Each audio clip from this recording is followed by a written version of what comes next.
Depression या जहनी दबाव, इस्तराब या बेचैनी और तर्ज अमल या रवैये में अमूमी खलल दुनिया भर में नौउम्र अफराद में सेहत की खराबी और माजूरी के अहम असबाब करार दिए जाते हैं।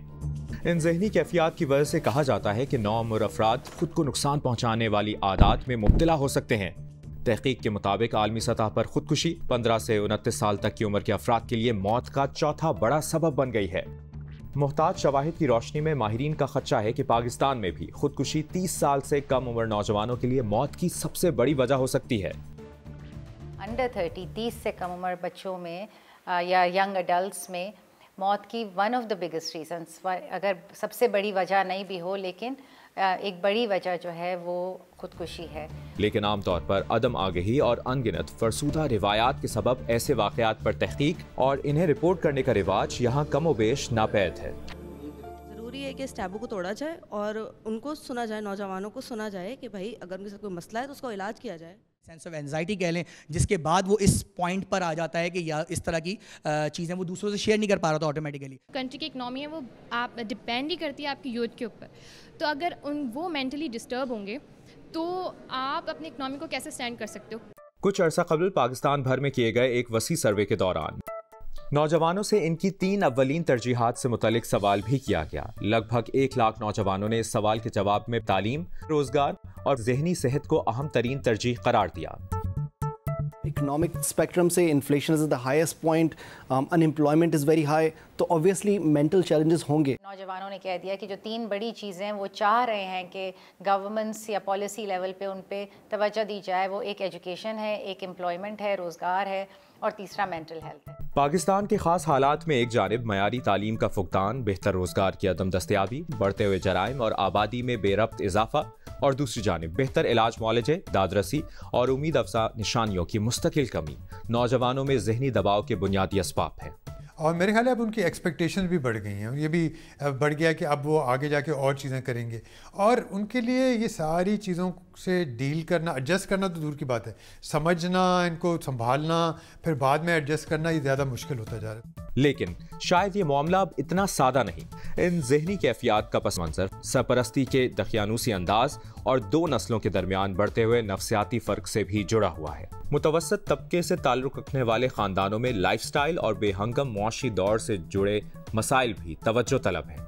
ये सूरत हाल भी ख़ास तौर पर नौजवानों में नाउमीदी और मायूसी में इजाफे की बड़ी वजह है।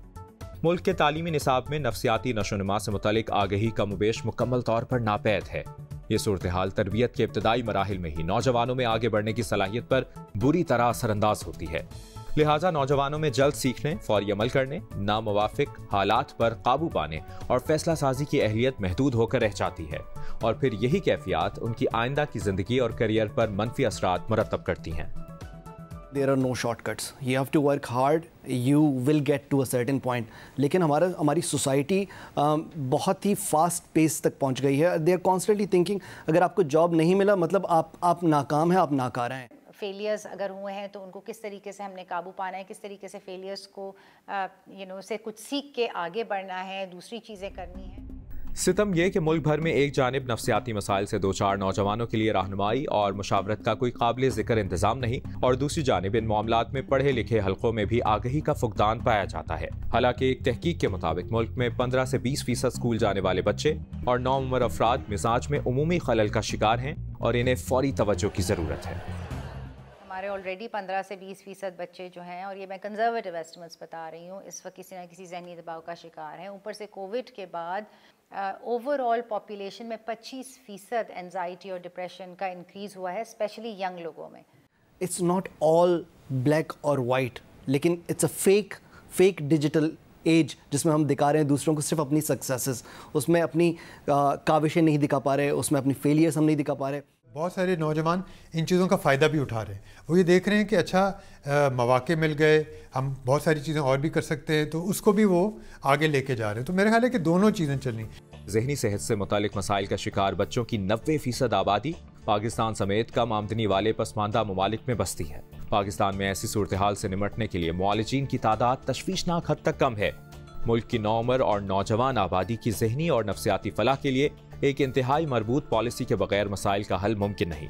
इस पॉलिसी के तहत उम्र के इब्तदाई मराहिल में बुनियादी तरबियत, एहतियात, आगे ही बुनियादी फिक्र की नशोनुमा, सरपरस्ती से मुतालिक बुनियादी मसाइल के हल और सलाहियतों को उजागर करने के लिए मौसर इक़दामात की अशद ज़रूरत है।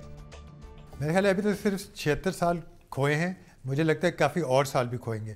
हमने ना कोई सबक सीखा है, हमने ना सोचा है कि मसाइल का, पहले हमने मसाइल समझे फिर उसका हल ढूंढें। तो ये एक बहुत हमारा एक मुश्तरका फेलियर है जिसे हमें तस्लीम करना चाहिए। हम ये तस्लीम करें ये मसाइल हैं ताकि हम आगे बढ़ सकें। गुज़श्ता 76 बरसों में गलत पॉलिसी और गैर मुंतकी तरजीहात के सबब कौम ने बहुत कुछ खोया है, लेकिन मुस्तकबिल में मुल्क की बागडोर संभालने वालों की सोच और सेहत पर अब कोई समझौता मुमकिन नहीं।